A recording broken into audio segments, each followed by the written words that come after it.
মানুষ দুনিয়াতে সবচেয়ে সুন্দর আকৃতি নিয়ে আগমন করেছে।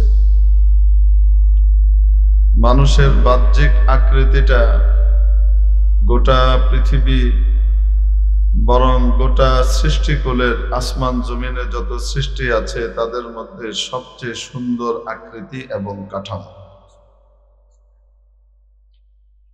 এত চমৎকার কাঠামো আল্লাহ তাআলা আর কোনো মাখলুককে দান করেন নাই।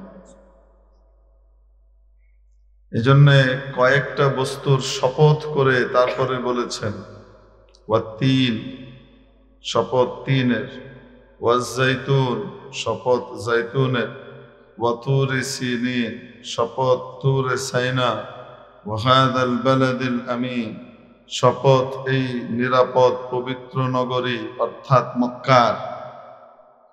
তারপরে বলেছেন লাকাদ খালাকনাল ইনসানা ফি আহসানি তাকওয়িম, নিশ্চয় আমি মানুষকে সবচেয়ে সুন্দর কাঠামো, সবচেয়ে চমৎকার অবয়ব দিয়ে তৈরি করেছি। বাহিরের দিকে দেখতে মানুষ সবচেয়ে সুন্দর। বুদ্ধিমান মানুষ কখনো বাহির দেখে সিদ্ধান্ত নেয় না, সে ভেতরটা দেখে। বাহির খুব সুন্দর, ভেতরটা যদি খারাপ হয় মানুষ বাহির দিয়ে সিদ্ধান্ত নেয় না, ভেতর দিয়ে সিদ্ধান্ত নেয়। আপনারা পানক সাপ চেনেন? বিষধর সাপ। বিষধর সাপের গায়ে খুব চমৎকার সুন্দর ডিজাইন থাকে, দেখবে মাথা এরকম করে যখন ফনা তুলে তখন সুন্দর একটা ফুল থাকে মাথায়, ঠিক না? বুদ্ধিমান মানুষ বাহির দেখে ফয়সালা করে তাকে কোলে নিয়ে শুয়ে থাকে, এত সুন্দর দেখতে, নাকি তার থেকে সহস্র হাত দূরে থাকে? কেন? বাহির যতই সুন্দর হোক না কেন আসল খারাপ, ভিতরে বিষ। ভেতরটা আসল আর ভেতরে কি বিষ। এজন্য বাহির দেখে মানুষ ফয়সালা করে না। অপরদিকে আপনি দেখবেন যেটাকে আমরা ঝিনুক বলি, এই ঝিনুক পুকুরের মধ্যে হয়, বড় বড় পুকুরের দিঘিতে ঝিনুক পাওয়া যায়, নদীতে তো হয়, সাগরে তো আরো বেশি। ঝিনুক উপর থেকে দেখতে তেমন সুন্দর না, হাত দিয়ে যদি আপনি ধরেন ওটা পেলবো না, মসৃণও না, খড়খড়ে, কেমন যেন লাগে। বুদ্ধিমান মানুষ শুধু বাহিরের এই খড়খড়ে রূপটা দেখেই তাকে পরিত্যাগ করে তা না, তাকে যত্নের সাথে নিয়ে আসে, খুলে তার পেটের মুক্তাটা দেখে। ঠিক কি ঠিক না? সূরা তাশদীদ জামানা গাফিলি আসাদাফ দুররা গুজিগার আকিলি। বাহিরের রূপ লাবণ্য দেখে বা বাহিরের আকৃতি দেখেই তুমি পাগল হয়ে গেলা, ও গাফেল, ওরে বোকা। যদি তুমি বুদ্ধিমান হতে তাহলে কখনোই তুমি ঝিনুকের ভেতরের মুক্তাটা থেকে বেখবর থাকতে না, উপর দেখে বিভ্রান্ত না হয়ে ভেতর থেকে মুক্তা তালাশ করতে। এজন্যে দেখতে মানুষ হলে আসলে মানুষ হয় না। মানুষের যে বাহ্যিক অবয়ব আর রূপ, এটা সবচেয়ে সুন্দর এবং শ্রেষ্ঠ, কিন্তু এটা কোনো কাজে আসবে না যদি তার ভেতরে আসল মানুষটার রূপ যদি সুন্দর না হয়। আসল মানুষ কোথায় থাকে? আসল মানুষ আমার আপনার হার্টের মধ্যে থাকে, যেখানে সর্বপ্রথম হৃদস্পন্দন তৈরি হয়, যেটার ধাক্কায়, যে জায়গাটাকে আমরা এসএ নোড বলি, সাইনো অ্যাক্ট্রিয়াল নোড মেডিকেল সায়েন্সের ভাষায়, ওখানে সর্বপ্রথম ইম্পালস তৈরি হয়, স্পন্দন হয়। ওটার ধাক্কায় একটু উপরে এভি নোড আছে, অ্যাট্রিয়াল ভেন্ট্রিকুলার নোড, ওখানে স্পন্দন তৈরি হয়, ধাক্কা হয়। আর ওই ধাক্কায় হার্টের ভেতর থেকে মোটা মোটা রগগুলো দিয়ে গোটা শরীরে রক্তগুলো ছড়িয়ে ছিটিয়ে যায়। যে রাস্তাগুলো দিয়ে যায় সেগুলোকে মেডিকেল সায়েন্সের ভাষায় বলে আর্টারি। আবার রক্তগুলো ফিরে আসে হার্টের কাছে, মনে করেন আঙ্গুলের আগা পর্যন্ত চলে যায়, বিভিন্ন অর্গানে চলে যায়, আবার ওটা ঘুরে আসে। ওয়ান ওয়ে, আল্লাহর সিস্টেম ওয়ান ওয়ে, কোনো যানজট লাগার, রং সাইড দিয়ে আসার কোনো কারবারই নেই। যে রাস্তাটা দিয়ে আবার হার্টে ফিরে আসে, এই রাস্তাগুলোকে, রগগুলোকে বলে ভেইন। আসার পথে প্রায় 4 জায়গাতে পিউরিফাই হয়, রক্তটা পরিশোধিত হয়, যেতে যেতে দূষিত হয়ে যায়, হার্টের কাছে ফিরে আসে আবার পিউরিফাইড হয়ে একেবারে পরিশুদ্ধ হয়ে হার্ট আবার ছিটিয়ে দেয়। এই যে যেই জায়গায় সর্বপ্রথম স্পন্দনটা তৈরি হয়, মেডিকেল সায়েন্স বলে কিভাবে তৈরি হয় আমরা জানি না, কারণ হার্ট তো একটা গোশতের টুকরা। একটা গোশতের টুকরা এমনি এমনি নড়বে কেউ না নাড়ালে? তো নড়েটা কিভাবে? ডাক্তাররা বলেন আমরা জানি না কিভাবে নড়ে।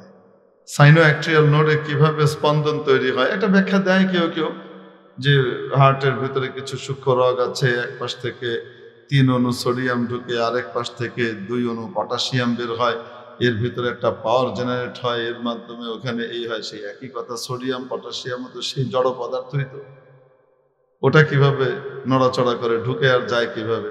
মেডিকেল সায়েন্স বলে উই ডোন্ট নো, আমরা জানি। মেরে মোহতারাম দোস্ত, আজিজ ও বুজুর্গ, যেটার ব্যাপারে এত উন্নত মেডিকেল সায়েন্স এসে বলে আমরা জানি না, 1500 বছর আগে নবীজি সাল্লাল্লাহু আলাইহি ওয়াসাল্লাম তার উৎস আমাদেরকে জানিয়ে দিয়ে গিয়েছেন। কোরআনে কারীমে রব্বুল আলামিন ইরশাদ করেন, ওয়ায়াসআলুনাকা আনির রূহ, ওরা আপনার কাছে রূহ সম্পর্কে জানতে চায়। রূহ কি জিনিস জিজ্ঞেস করে। কুলির রূহু মিন আমরি রাব্বিহি, বলে দেন রূহ আমার রবের একটি আদেশ। সর্বপ্রথম জন্ম হয়েছিল জান্নাতে, আদম আলাইহিস সালামের পিঠ থেকে বের করা হয়েছিল আমার আপনার রূহকে। আমি আপনি যে আসলে তাকে দেখা যায় না, তাকে বের করা হয়েছিল।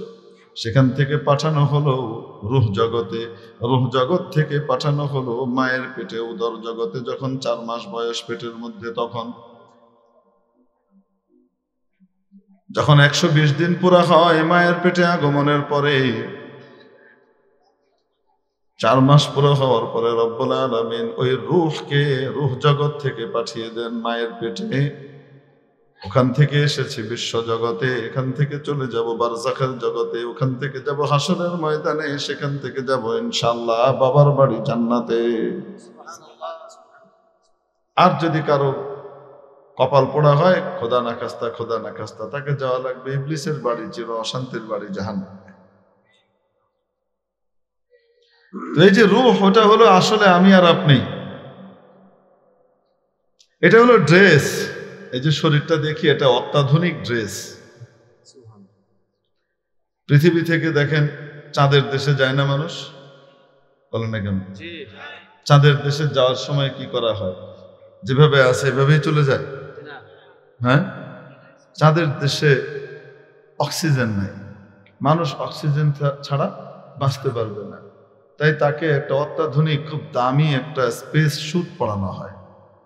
যে স্পেস স্যুট পরানো হয় এটা অনেক লাখ ডলারের উপরে দাম, অনেক দামি একটা পোশাক। এর ভিতরে অক্সিজেন সাপ্লাইয়ের ব্যবস্থা, তার ভিতরে আবার কার্বন ডাই নিঃসরিত যেটা হয়, যেটা বের হয় কার্বন ডাই অক্সাইড, এই কার্বন ডাই অক্সাইডকে আবার পিউরিফাই করার ব্যবস্থা, আবার ওটাকে অক্সিজেন করে পাঠানোর পুরা সিস্টেম ওই স্পেস স্যুটের ভিতরে থাকে।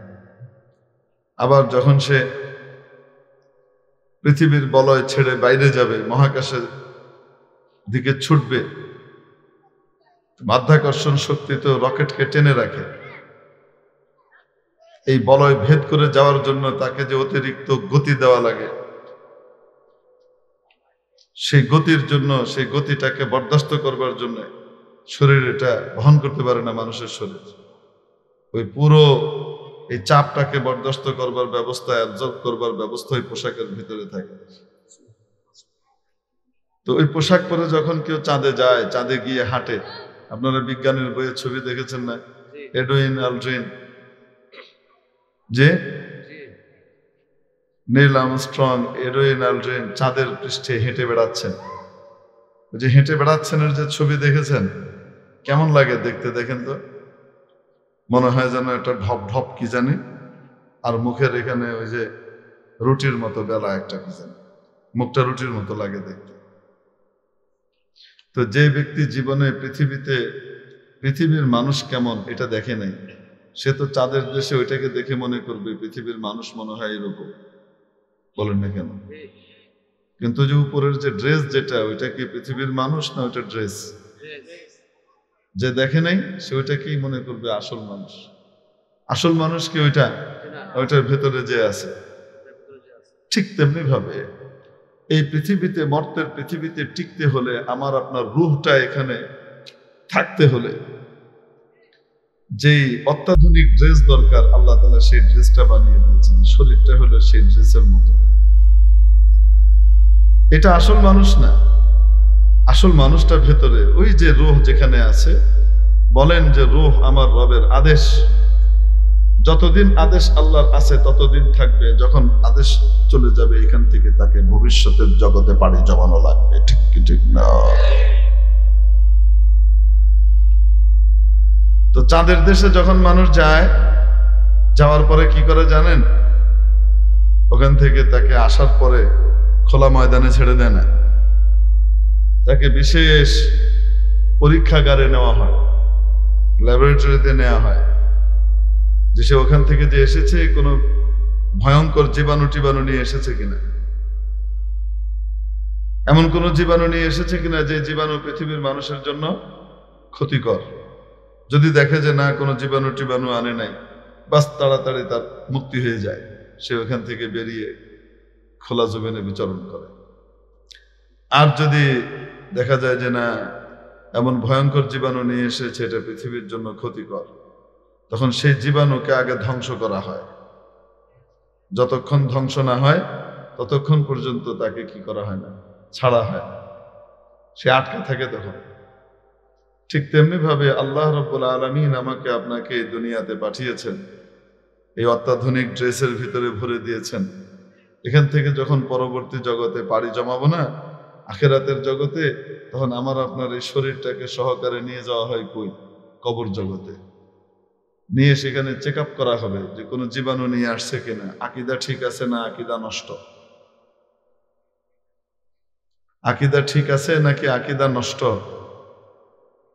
সহি লেভেলে নষ্ট আকীদা নিয়ে আসছে নাকি আসলে খাঁটি নবী রাসূলের আকীদা নিয়ে আসছে। বুঝেন কিনা? অনেক সময় লেভেল সহির হয় কিন্তু আকীদা কি? উপরে তো লেভেল সহি সহি সহি সহি সহি দাবিদারদের আকীদা বেশি গলত হয়। আল্লাহ হেফাজত করুক, আমিন। ওই যে এক ভাই বলছেন না, তোমার যে আকীদা মজলুমের পক্ষে দাঁড়াতে তোমাকে সহায়তা করে না, জালেমের পক্ষপাতিত্ব শিখায়। তোমার যে আকীদা তোমাকে ফিলিস্তিনের মুসলমানদের পক্ষে না গিয়ে হামাসের ভেতর গন্ধ কি আছে সেগুলা তালাশ করতে শিখায়, আর ইসরায়েলকে ক্লিন চার্ট দেওয়া শিখায়। ওই ধরনের আকীদার মুখে আমি কি যেন একটা বলছিলেন না, এটার গায়ে লাগছে রে। কেন? তোমার নাম ধরে তো বলে নাই, বলছে তা তোমার গায়ে লাগলো কেন? তোমার নাম ধরে তো বলে নাই, তাহলে তোমার গায়ে লাগলো কেন? অতীত ইন জেনারেল কথা বলছে, ঠিক কি ঠিক না? গায়ে যেহেতু লাগছে, বোঝা গেল এই দোষে তুমি দুষ্ট, এই রোগ তোমার ভিতরে আছে। ঠাকুর ঘরে কেড়ে কলা খাই না, কলা খাও কি খাও না এটা তো জিজ্ঞেস করা হয় না, তুমি কলার বিষয় আনলা কেন? বলেন না কেন? ঠিক কি ঠিক না? বোঝা গেল যে ঝামেলা আছে। তার মানে যে কথাগুলো বলছে সে বেচারা আসলে কথাগুলো ঠিক, ঠিক কি ঠিক না? আল্লাহ এই জন্য এখান থেকে যখন কবরে যাবে, যাওয়ার পরে তার আকীদা টেস্ট করা হবে, চেক করা হবে, আমল চেক করা হবে, পৃথিবী থেকে কি কোনো বেদাতি শিরকি আকীদা নিয়ে আসছে কিনা। পৃথিবী থেকে কি কোনো দুর্গন্ধযুক্ত আমল নিয়ে আসছে কিনা সেটা কি করা হবে, কবরের ভিতরে চেক করা হবে। এই জন্য প্রশ্নোত্তর পর্ব চলবে, ওইটা দিয়েই চেক আপ কমপ্লিট হবে, অসুবিধা নেই, বেশি লাগবে না। আল্লাহর চেক আপের জন্য ফেরেশতা আসবে না, এসে কি করবে, জিজ্ঞেস করবে মার রব্বুকা, তোমার রব কি ছিল, তোমার রব কে ছিল, সৌদি আরব, আমেরিকা নাকি আল্লাহ, কার টাকার জন্য তুমি লাফাইতা, এবার একটু জিজ্ঞাসা করা হবে। ঠিক কি ঠিক? হ্যাঁ, উপরে লেভেল যত সহি লাগাও না কেন, ভিতরে যদি আমেরিকা আর আমেরিকার দালাল সৌদির ওইটার মহব্বত লালন করে বেড়াও আর মুসলমানদের বিপক্ষে দাঁড়াও, তাহলে কবরের ভিতরে সহি লেভেলে কোনো কাজ আসবে না। ঠিক কি ঠিক? রব কারে মনে কর, মার রব্বুকা, তোমার রব কে, উত্তর কে হবে, আল্লাহ। যে নিট এন্ড ক্লিন থাকবে, আকীদা এবং আমলে কোনো ঝয় ঝামেলা নাই, থাম করে বলে ফেলবে রব্বি আল্লাহ ওয়া মা দীনুকা, তোমার জীবন বিধান কি ছিল, তোমার কালচার কি ছিল, দুনিয়াতে বলো তোমার ধর্ম কি ছিল। হ্যাঁ, ওখানে যায় কেন আনা ধর্ম নিরপেক্ষ কইলে বাঁচা যাবে তো। আমি ধর্ম নিরপেক্ষ, আমি সকল ধর্মের সাথে আছি, এই কথা যে বলে সে হলো মানসিকভাবে অসুস্থ, চেতনাগত অসুস্থ। কেন জানেন? মানুষের লিঙ্গ কয়টা, সুস্থ মানুষের লিঙ্গ কয়টা, হয় না কেন? নারী আর পুরুষ। সুস্থ মানুষের লিঙ্গ কয়টা, নারী আর, কেউ কেউ আছে আবার নির্দলীয়, সে বলে যে আমি দুইটাই। তো যে দুইটাই মনে করে, এটাকে আমরা আমাদের সমাজে কি যেন বলি, হিজড়া, তাই না? হিজড়া, এটাও একটা লিঙ্গ, কিন্তু সুস্থ না অসুস্থ? যে বলে আমি নারীও আমি পুরুষও, সে কি সুস্থ না অসুস্থ? ঠিক তেমনি ভাবে চেতনাগত ভাবে চেতনা দুইটা, হয় মুসলিম নয় কাফের, হয় মুসলিম নয় অমুসলিম,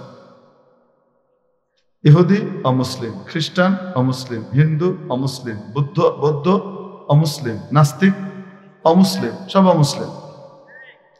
যদি মুসলিম না হয় তাহলেই কি, আসতে বলেন, মুসলিম না হলেই অমুসলিম। লিঙ্গ, এই ধর্মীয় চেতনার এটাও কয়টা? যে আবার মনে করে যে আমি মুসলমানও, আমি খ্রিস্টানও, আমি ইহুদিও, আমি বৌদ্ধ, আমি সব, চেতনাগতভাবে এটা সুস্থ না অসুস্থ? হিজড়া, এটা হিজড়া চেতনা। ঠিক কি ঠিক না? এই চেতনার ধর্ম নিরপেক্ষ কবরের ভিতরে মার যে খাবে, কিয়ামতের দিন তো বাকি আছে। ওখানে কইলে চলবে আমি ধর্ম নিরপেক্ষ, ওখানে কি বলতে হবে? হুজুর আপনারা বুঝতে পারছেন না, ধর্ম নিরপেক্ষ বলতে আমরা কি বোঝাচ্ছি? আমি তো মুসলমান, কিন্তু সব ধর্মের ধর্ম পালনের স্বাধীনতা অধিকার থাকে, এই অর্থে বলছি ধর্ম নিরপেক্ষ। এই আহম্মক, এই অধিকার তো ইসলামে দিয়ে রাখছে, তুই শক্তির সাথে আমি মুসলমান বলতে তোর লজ্জা করে কেন?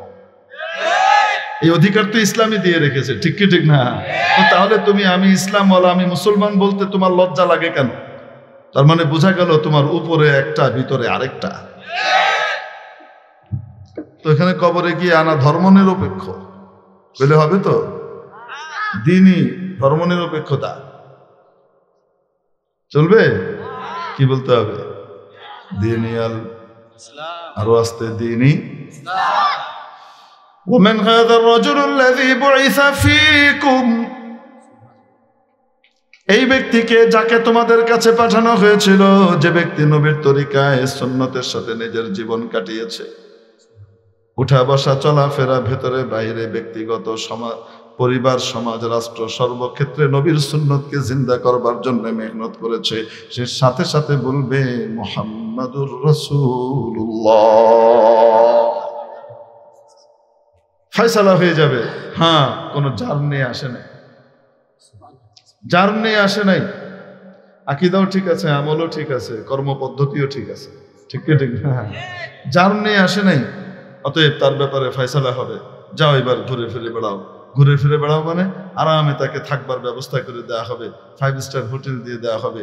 5 স্টার হোটেলের চাইতেও আরো দামি জিনিস, জান্নাত থেকে একটা খিড়কি আর দরজা তার জন্য খুলে দেওয়া হবে, ওখান থেকে ফুরফুরে ঝিরঝিরে বাতাস আসবে, জান্নাতের ড্রেস পরানো হবে, জান্নাতের লেবাস পরিয়ে জান্নাতের বিছানা বিছিয়ে দিয়ে শুইয়ে দেওয়া হবে। আর বলা হবে নাম কানাউমাতিল আরুস, নববিবাহিত দম্পতি প্রথম রাত্রে তাদের জীবনের সব মজার মধুর কর্মটা সম্পাদন করে যে দামি আরামের ঘুমের ভিতরে তলিয়ে যায়, জীবনের সবচেয়ে শান্তির ঘুমে তলায়, ঠিক সেভাবে ঘুমাও, কেউ বিরক্ত করবে না। তার জন্য ফয়সালা হবে এরকম। তাহলে বলেন আসল মানুষ কোনটা? শরীরটা না ভেতরেরটা? দেখতে খুব সুন্দর, কিন্তু ভেতরটা যদি পচা হয়, ভেতরটা যদি অমানুষ হয়, বাহিরের মানুষের রূপ দিয়ে কোনো কাজে আসবে না, কারণ আসলটা পচে গেছে, ঠিক কিনা? এখন বলেন ওই আসল মানুষটা থাকে হার্টের মধ্যে। কোথায় কোথায় থাকে? এজন্য সহিহ মুসলিম শরীফের হাদিস عن النعمان بن البشير رضي الله تعالى عنه قال سمعت رسول الله صلى الله عليه وسلم يقول رسول পাক সাল্লাল্লাহু আলাইহি ওয়াসাল্লাম কে বলতে শুনেছি কি? নবীজি সাল্লাল্লাহু আলাইহি ওয়াসাল্লাম ইরশাদ করেন আলা ওয়া ইন্না ফিল জাসাদি মুদগাহ, শুনে নাও মানুষের শরীরে একটি গোশতের টুকরা আছে। নবীজি বলেন মানুষের শরীরে একটি মুদগা আছে। কি আছে? মুদগা, একটা গোশতের টুকরা আছে। মুদগা যে কোনো গোশতের টুকরাকে বলে না, এমন আকৃতির গোশতের টুকরা যেই আকৃতির টুকরাটাকে মুখে দিয়ে চাবানো যায়। মাদগা ইয়ামদা, মাদগান, চাবানো যায়। মুদগা কিতআতুম মিনাল লাহম সালিহা ওয়া কাবিলা লিল মাদগ, চর্বণযোগ্য গোশতের ছোট্ট টুকরা যে, ওই রকম টুকরাকে কি বলে? মুদগা বলে। মেরে মুহতারাম দোস্ত, আজিজ ও বুজুর্গ, নবীজি বলেন মানুষের শরীরে একটি গোশতের টুকরা আছে। শুনে নাও, শুনে নাও, শুনে নাও। ইদা সালুহাত সালুহাল জাসাদু কুল্লুহ, যদি ওই টুকরাটা ভালো হয়ে যায়, গোটা শরীর ভালো হয়ে যায়। গোটা শরীর থেকে ভালো ভালো কাজ বের হয়, অপকর্ম বের হয় না। ওয়াইদা ফাসাদাত, আর যদি ওইটা নষ্ট হয়ে যায়, ফাসাদাল জাসাদু কুল্লুহু, তাহলে গোটা শরীর নষ্ট হয়ে যায়। সেই টুকরাটাই আসল, কারণ সেই টুকরার ভিতরে বসবাস করে আমি আর আপনি, ঠিক কি ঠিক না? আসল মানুষ ওখানে বসবাস করে। ওই মানুষটা যদি নষ্ট হয়, গোটা শরীর নষ্ট হয়। ওই মানুষটা যদি ভালো হয়ে যায়, গোটা শরীর, বাইরের মানুষটাও ভালো হয়ে যায়। সেটা কোনটা? আলা ওয়াহিয়াল কলব, নবীজি বলে দিলেন শুনে নাও, সেটি হলো সেই টুকরা। সেই টুকরাটা হলো মানুষের হার্ট, মানুষের কলব, মানুষের অন্তর। ওটা হলো আসল। জন্য বলেন দেখি, দেখতে ভালো হলেই মানুষ হলেই হবে না, আসলে ভেতরের মানুষটাকে মানুষ বানানো লাগবে। বাহিরটা দেখতে মানুষ হলেই হবে না, ভেতরটা মানুষ হওয়া লাগবে, তাহলে সে মানুষ হবে। নতুবা যদি ভেতরটা নষ্ট হয়ে যায়, পশু হয়ে যায়, পাশবিক আচরণ তার ভেতরে ঢোকে, নবী পাক সাল্লাল্লাহু আলাইহি ওয়াসাল্লামের কাছে রব্বুল আলামিন আয়াত নাযিল করে বলে দিয়েছেন এরা চতুষ্পদ জন্তু, জানোয়ারের মতো, অ্যানিমেলের মতো। এরা দেখতে মানুষ হলে কি হবে? উলাইকা কাল আনআম, গরু ছাগলের। বাল হুম আদাল, বরং তার চেয়ে নিকৃষ্ট, তার চেয়ে নিকৃষ্ট। এজন্য যুগে যুগে লক্ষাধিক নবী রাসূল দুনিয়াতে এসেছেন। তাদের মেহনতের ময়দান, মেহনতের জায়গা ছিল মানুষের হার্ট। তাদের মেহনত ছিল মানুষের উপরে, আসল মানুষের উপরে। ভেতরের মানুষটাকে মানুষ বানাবার জন্য মেহনত করেছেন, ঠিক কি ঠিক না? ভেতরের মানুষটা মানুষ হবার জন্য কোরআনে শিক্ষার কোনো বিকল্প নাই। ভেতরে যেটা আছে ওটা অমানুষের, অমানসিকতার ভেতর থেকে বের হয়ে এসে অমানবিক হবার পরিবর্তে মানবিক হবার জন্য, মানুষ হবার জন্য সত্যিকার অর্থে যে জ্ঞানের দরকার সেই জ্ঞানের নাম হলো কোরআনের জ্ঞান। কোরআনের জ্ঞান ছাড়া কখনো কোনো মানুষ মানুষ হয় না। দেখতে মানুষ হলেও আসলে অমানুষ হয়। দেখতে মানুষ হলেও আসলে কি হয়? অমানুষ হয়।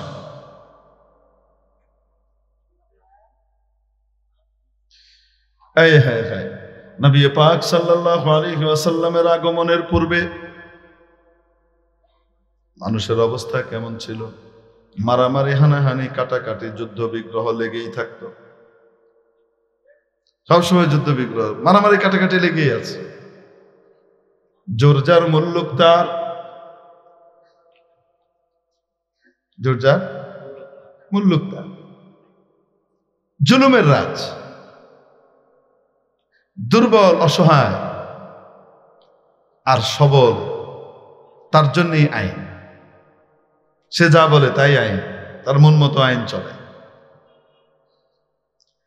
মানুষের কোনো কিছুর নিশ্চয়তা নাই। এত নিচে নেমেছিল তারা, কন্যা সন্তানকে ওই সমাজ লজ্জার কারণ মনে করত। কারো যদি কন্যা হতো,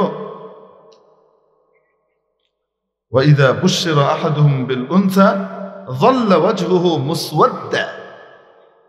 কাউকে যখন সুসংবাদ দেওয়া হতো যে তোমার কন্যা হয়েছে, তোমার একটা ফুটফুটে মেয়ে হয়েছে, তার চেহারাটা কালো হয়ে যেত, হুয়া কাযীম, ভারাক্রান্ত হয়ে যেত। হায় হায়, এটা কি হলো? এটা তো আমার লজ্জা, আমার মেয়ে হয়েছে, অথচ সেই মেয়ের পেটেই সে জন্ম নিয়েছে। ওরকম এক মেয়ের দুনিয়াতে না থাকলে তার জন্ম হতো না, সে দুনিয়াতে আসতে পারতো না। অতীত সে ভুলে গেছে। এমন এক সমাজ, যে সমাজ তার মা জাতিকে অপমানের কারণ মনে করত।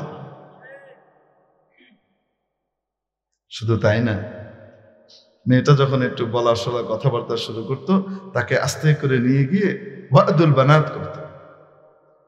মেয়েটাকে নিয়ে একটা গর্ত খুঁড়ে ধাক্কা দিয়ে গর্তের ভিতরে ফেলে দিয়ে জীবন্ত মাটি চাপা দিয়ে দিত।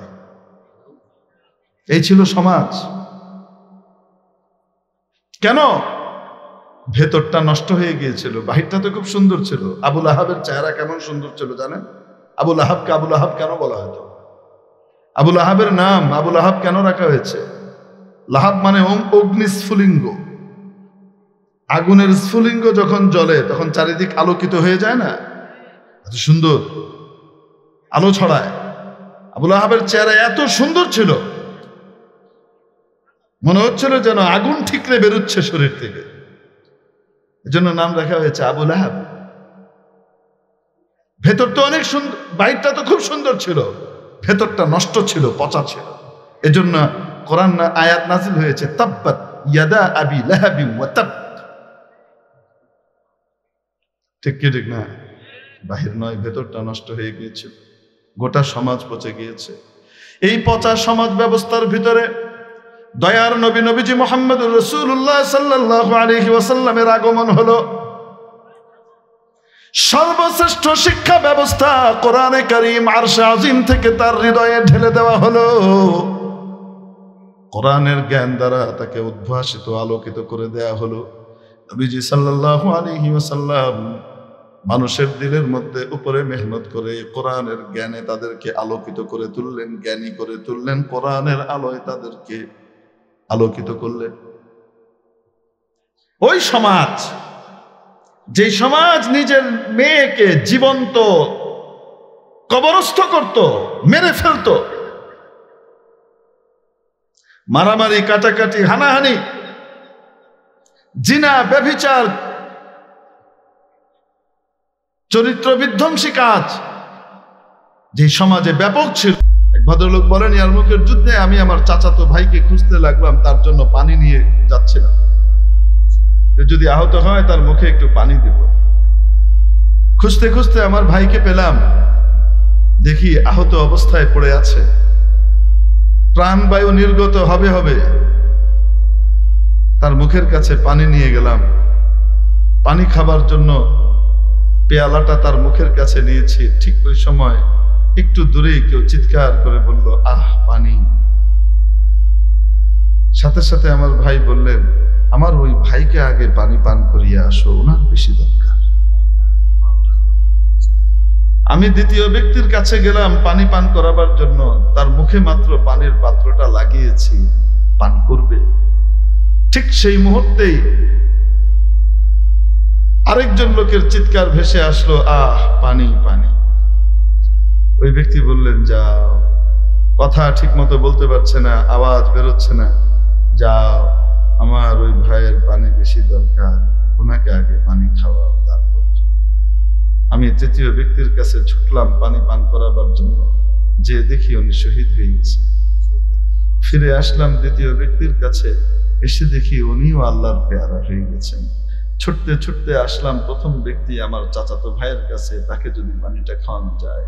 এসে দেখি উনিও ভবলীলা সাঙ্গ করে জান্নাতের মেহমান হয়ে গেছে।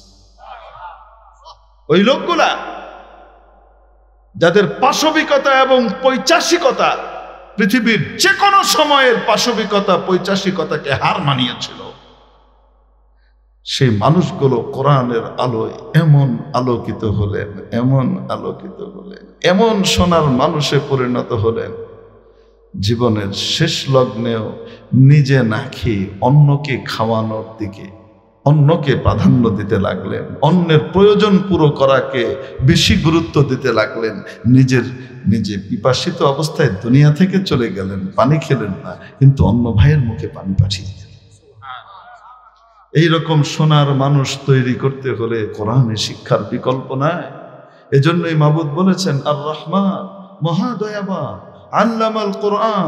যেই ব্যক্তি, যেই সমাজ, যেই জাতির উপরে অতিশয় দয়া করেন, তাদেরকে কোরআন শেখান, আর কোরআন শেখানোর মাধ্যমে খলাকাল ইনসান, মানুষ বানান।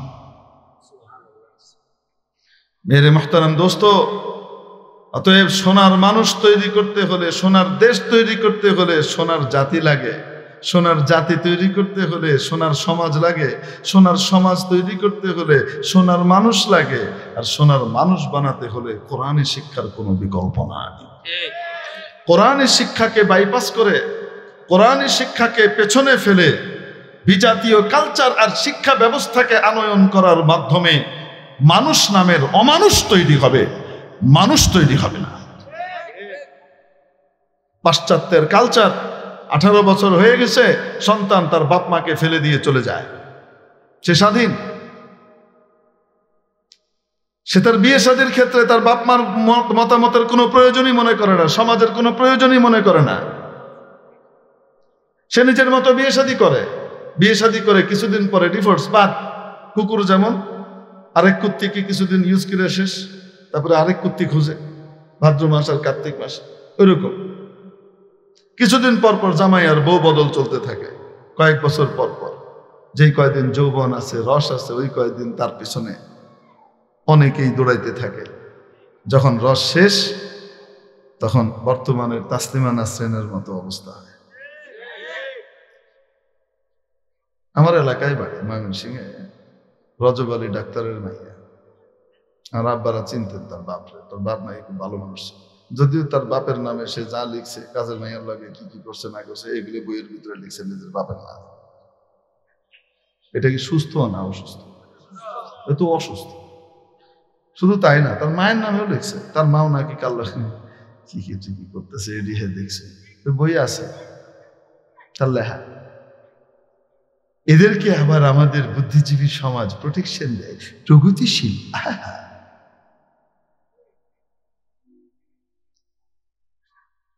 কয়দিনের লগে এক একজনের সাথে কি করছে, ঘুরে বেড়াইছে। এখন রস শেষ, এখন কষের জমানা শুরু হয়েছে, এখন শুধু কোষ্টি, আর কিছু নাই তো ছোবড়া।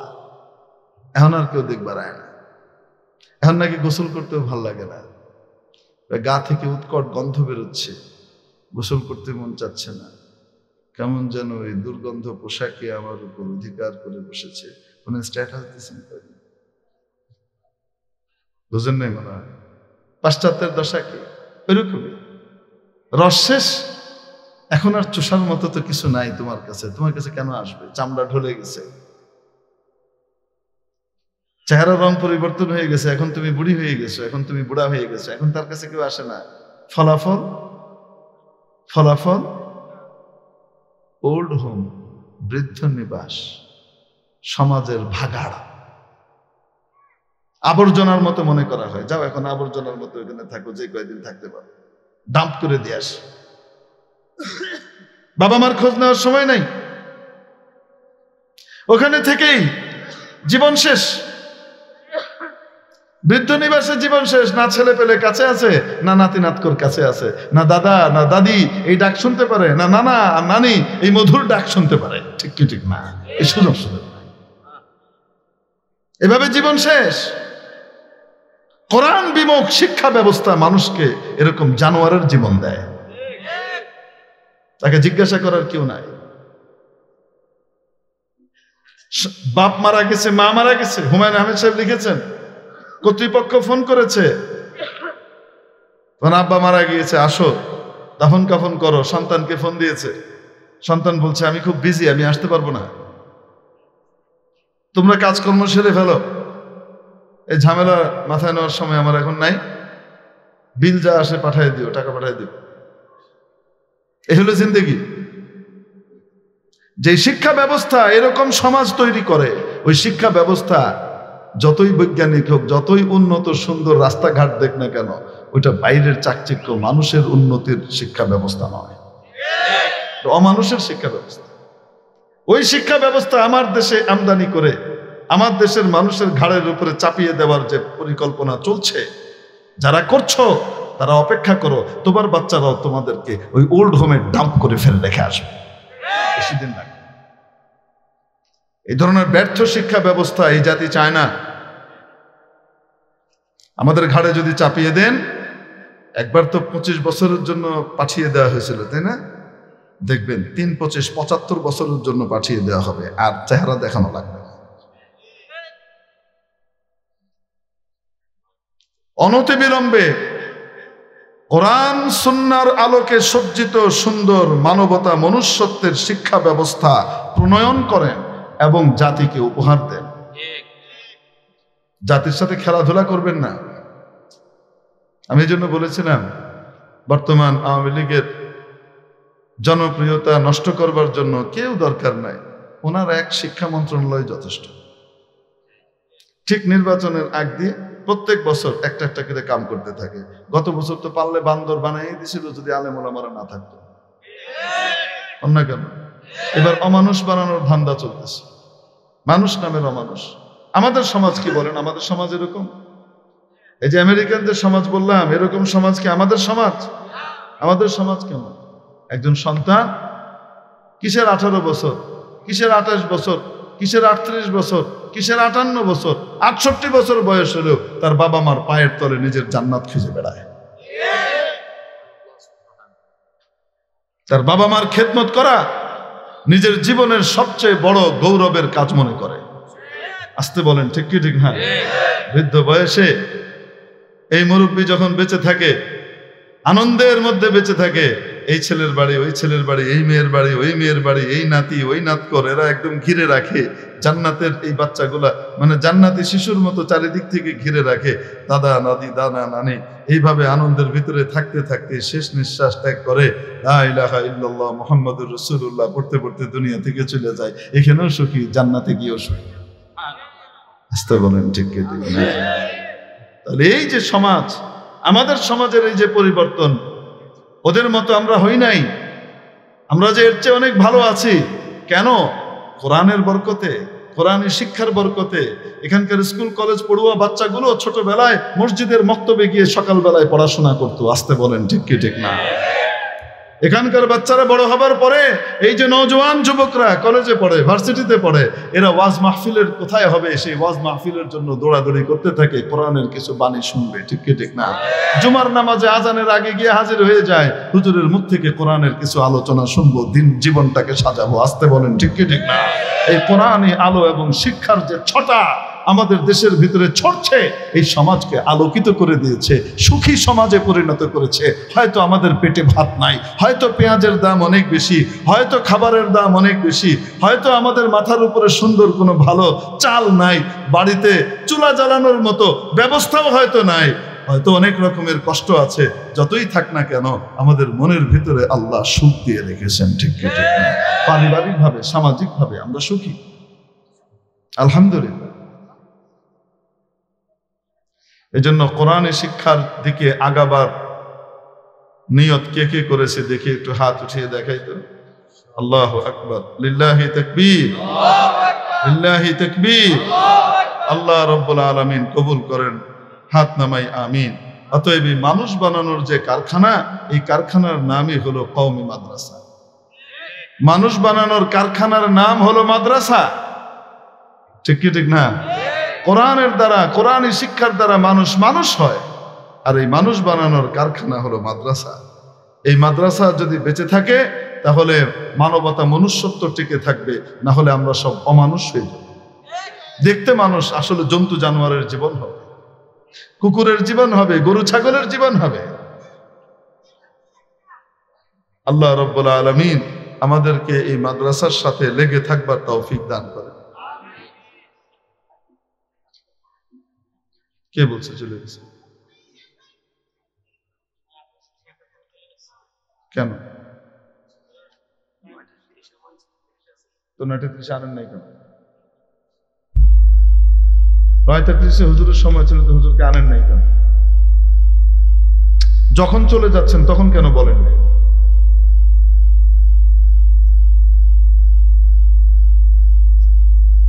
যখন চলে যাচ্ছেন তখন কেন বলেন নাই?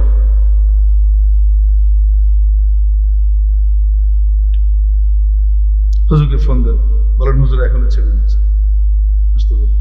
কত দূর গেছেন?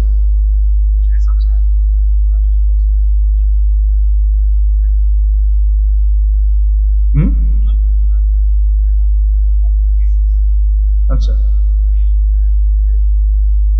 হুজুরের নিশ্চয়ই পরে আরেকটা প্রোগ্রাম আছে, কোথাও ওয়াদা দেওয়া আছে।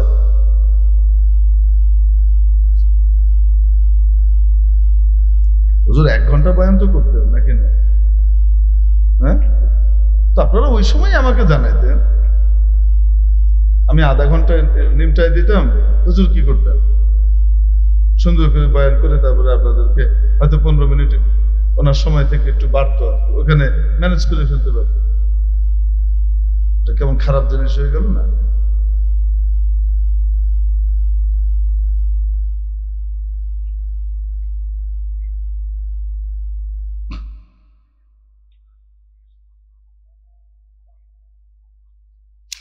এগুলোর দ্বারা হয় কি, আমাদের নিজেদের ভিতরে কি হয়, মনোমালিন্য হয়ে যায়।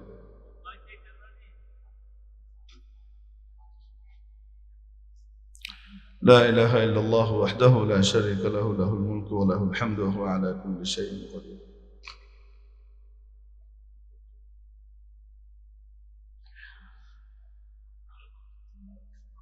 আচ্ছা, যাই হোক,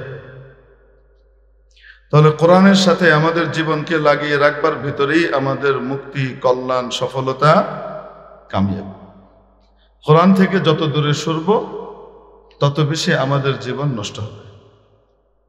কোরআন থেকে যত দূরে যাব তত বেশি আমাদের ভেতর থেকে মানবতা, মনুষ্যত্ব দূরে চলে যাবে। আমরা দেখতে মানুষ হব, আমাদের জীবনটা মানুষের হবে না, আমাদের জীবনটা সুখের হবে না, সুখের অভিনয় করে যাব। এই অভিনয় যেহেতু করতে হবে ভবিষ্যতে, এই জন্য এখন আমাদের শিক্ষা ব্যবস্থার ভিতরে অভিনয় শিল্পটাকে গুরুত্বের সাথে প্রাধান্য দেওয়া হচ্ছে। বলেন না কেন? ঠিক না? আচ্ছা দেখেন তো, আমাদের সমাজের একটা চিত্র ছিল, সেই চিত্রটা কেমন? আমাদের কেউ কাউকে বিয়ে করেছে, কোনো বদলের নিয়ত থাকতো না, সারা জীবন তার সাথে থাকবে, এটাই আমাদের দেশের রীতিনীতি ছিল। ঠিক কি ঠিক না? শুধু সারা জীবন থাকবে না, মৃত্যুর পরেও যেন একসাথে থাকতে পারে, প্ল্যান করে যে আমাদের কবরটা যেন পাশাপাশি হয়। স্বামী আগে ইন্তেকাল করেছে, স্বামীর কবর যেখানে, সেখান থেকে স্ত্রী অন্য জায়গায় যেতে চায় না, গেলেও আবার তাড়াতাড়ি চলে আসে, কারণ যদি দূরে মারা যায় আর এখানে কবরটা না হয়। অবাস্তব না বাস্তব? এই ছিল আমাদের দেশের রীতি আর চল। এই কুত্তার মতো, কুকুরি আর কুকুরের মতো কয়েকদিন পর পর ওরা এক মৌসুমে 5-6 বার করে বদল করে, আর ইউরোপিয়ানরা আমেরিকানরা ওরা এক জীবনে 7-8 বার বদল করে, এই আর কি। 5-6 বছর পর পর কি হইতে থাকে, জামাই আর বউ বদল হইতে থাকে। আর জামাই বউ বদল এটা খারাপ, এটা খারাপ শোনার পরে বলে যে ঠিক আছে তাহলে থাক, বিয়ে শাদীর আর দরকার নেই, বিয়েকে খেলো বানানো যাবে না, এটা খুব দামি জিনিস, তো তাহলে লিভ টুগেদার, আর কিছু লাগবে না, সোজা জানোয়ার। লিভ টুগেদার মানে কি? ডাইরেক্ট জানোয়ার। বুঝেন নাই মনে হয়? মানে বিয়ে লাগবে না, শাদী লাগবে না, কিছুই লাগবে না, যে যার লগে যখন মন চাইছে বাসা একসাথে থাকতে পারবে। এটাকে কি মানুষের কালচার বলে? যে কোনো ধর্ম হোক, ইসলাম হোক, খ্রিস্ট ধর্ম হোক, বৌদ্ধ ধর্ম হোক, হিন্দু ধর্ম হোক, যে কোনো ধর্ম বিয়ে শাদীকে বাধ্যতামূলক করেছে, ঠিক কি ঠিক না? এছাড়া সম্পর্ককে অনৈতিক বলে। এই অনৈতিকতাকেই তারা নীতি বানিয়েছে, আর গাল ভরা একটা বলি দিয়েছে, নাম কি? Live together. তারা একসাথে বসবাস করে পরস্পরে। কি বাল ভরা বলি! তার মানে কি? ডাইরেক্ট জানোয়ার। লিভ টুগেদার, ডাইরেক্ট জানোয়ার, সোজা জানোয়ার বানাই দিচ্ছে। এই জিন্দিগির ফলাফল কি আর আমাদের জিন্দিগির ফলাফল কি দেখেন। তাহলে আমাদের জীবনটা যে এত সুন্দর হলো, কেন হলো? কোরআনের আলো থাকার কারণে হলো, আলেম ওলামার প্রভাব থাকার কারণে হলো, কিছু দূর পর পর মসজিদ আর মাদ্রাসা থাকার কারণে হয়েছে, ঠিক কি ঠিক না? প্রতি এলাকায় মাদ্রাসা আছে, মাদ্রাসা থেকে কোরআনওয়ালা তৈরি হয়, কোরআনের হাফেজ তৈরি হয়, কোরআনের আলেম তৈরি হয়, আর গোটা এলাকার ভিতরে কোরআনের আলো ছড়িয়ে দিতে থাকে। আসতে বলেন, ঠিক কি ঠিক না? তাদের কারণে আল্লাহর রহমত নাজিল হয়। ওদের মতো যে কয়দিন রস সেই কয়দিন যশ, এরকম না।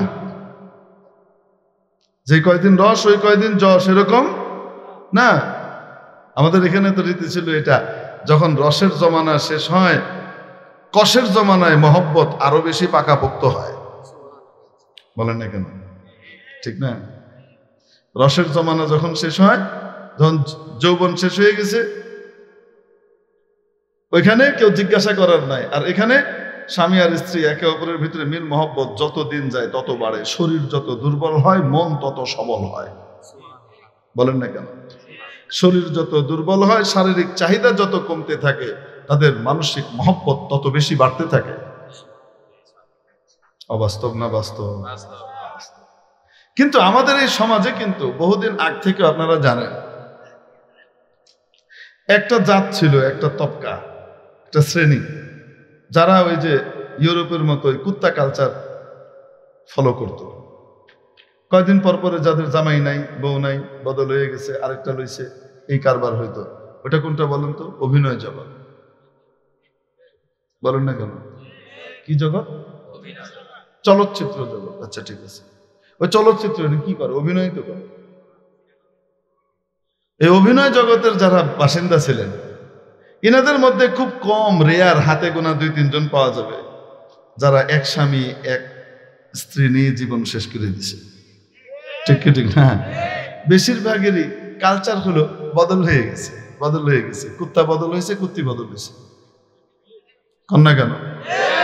তাহলে আমাদের এই সোনার সমাজের মধ্যেও ওই কুত্তা কালচার, পাশ্চাত্যের কুত্তা কালচার একটা শ্রেণীর ভিতরে ছিল, যে শ্রেণীটার নাম অভিনয় শ্রেণী, অভিনেতা অভিনেত্রী শ্রেণী, ঠিক কি ঠিক না? এই অভিনয়কে এখন আমার ক্লাসের ভিতরে বাধ্যতামূলক ভাবে আপনি প্র্যাকটিক্যালের নামে অভিনয় শিল্পকে ঢুকাচ্ছেন ক্লাসের ভিতরে। তার মানে কি এই জাতিকে কি কুত্তা কালচারে কালচার করতে চান? আপনাদের ভেবে দেখার বিষয়, আপনারা আপনাদের বাচ্চাদেরকে ওই সমস্ত শিক্ষা পড়াবেন নাকি পড়াবেন না? যদি দেন তাহলে গেছেন, দুনিয়াও শেষ, আখেরাতও শেষ। আখেরাত তো গেছেই, দুনিয়াও শেষ, কিচ্ছু পাবেন না। এই জন্য একটা সময় ছিল মাদ্রাসায় না পড়লেও অন্য জায়গায় পড়ার অপশন ছিল। এখন তো যে পরিস্থিতি, এই সিলেবাসের কারণে মাদ্রাসায় পড়া ছাড়া আর কোনো অপশনই নাই। বলেন না কেন? কোনো অপশনই নেই। মানুষ বানাইতে হলে এখন মাদ্রাসা ছাড়া আর কোনো উপায় নেই। কোরআনের আলো এখানেই পাওয়া যায়, এছাড়া আর কোনো জায়গায় নেই। জাতীয় শিক্ষাক্রম ধ্বংস করে দেওয়া হয়েছে। এগুলো বললে অনেকের গায়ে লাগবে, লাগলে লাগবে, কিছু কভার নাই তো। তাই বলে গুকে তো আর হালুয়া বলতে পারবো না।